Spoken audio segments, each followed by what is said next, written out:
उत्तर प्रदेश से इस वक्त की बड़ी खबर। बीजेपी ने एमएलसी चुनाव के लिए 30 उम्मीदवारों की सूची जारी कर दी है। 36 सीटों के लिए विधान परिषद का चुनाव होगा और 30 उम्मीदवारों की सूची बीजेपी ने जारी कर दी है। सपा छोड़कर बीजेपी में आए कुछ नेताओं को भी बीजेपी ने उम्मीदवार बनाया है और सबसे चौंकाने वाली बात यह है कि अपर्णा यादव को अभी भी टिकट नहीं मिला है। तो बीजेपी ने 30 प्रत्याशी घोषित किए हैं, जिस पर 6 पर अभी सस्पेंस बरकरार है। 6 उम्मीदवार अभी भी नहीं घोषित किए गए हैं। 30 उम्मीदवार घोषित किए गए हैं, जिसमें मुरादाबाद बिजनौर सीट से सत्यपाल सैनी, रामपुर बरेली सीट से कुंवर महाराज सिंह, बदायूं सीट से बागीश पाठक को उम्मीदवार बनाया गया है।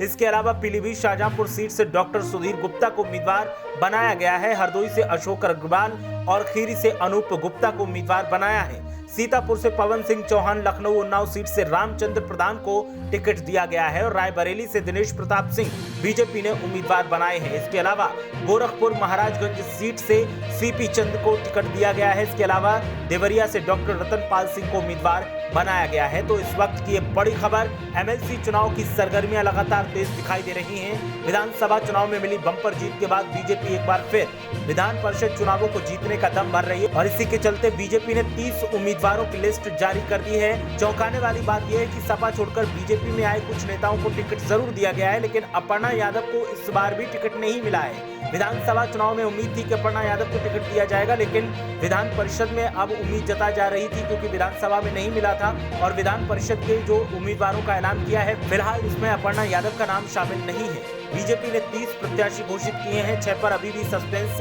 बरकरार है। मुरादाबाद बिजनौर सीट से सत्यपाल सैनी, रामपुर बरेली सीट से कुंवर सिंह महाराज और इसके अलावा बदायूं सीट से बागीश पाठक को उम्मीदवार बनाया है। पीलीभीत शाहजहांपुर सीट से डॉक्टर सुधीर गुप्ता, हरदोई से अशोक अग्रवाल, खीरी से अनूप गुप्ता, सीतापुर से पवन सिंह चौहान, लखनऊ उन्नाव सीट से रामचंद्र प्रधान, इसके अलावा रायबरेली से दिनेश प्रताप सिंह उम्मीदवार बनाए गए हैं। गोरखपुर महाराजगंज सीट से सीपी चंद्र और देवरिया सीट से डॉक्टर रतनपाल सिंह को उम्मीदवार बनाया गया है। तो बीजेपी ने एमएलसी चुनाव के लिए 30 उम्मीदवारों की लिस्ट जारी कर दी है और 36 सीटों पर विधान परिषद का चुनाव होना है। 6 सीटों पर अभी भी बीजेपी की तरफ से सस्पेंस बरकरार है। सपा छोड़कर बीजेपी में आए कुछ नेताओं को टिकट जरूर दिया गया है, लेकिन अपर्णा यादव की उम्मीदों को एक बार फिर झटका सा लगता दिखाई दे रहा है। विधानसभा चुनाव में भी उन्हें टिकट नहीं मिला और अब विधान परिषद के चुनाव में उम्मीद जताई जा रही थी कि अपर्णा यादव को टिकट मिलेगा, लेकिन फिलहाल जो लिस्ट सामने आई है इसमें उनका नाम नहीं है।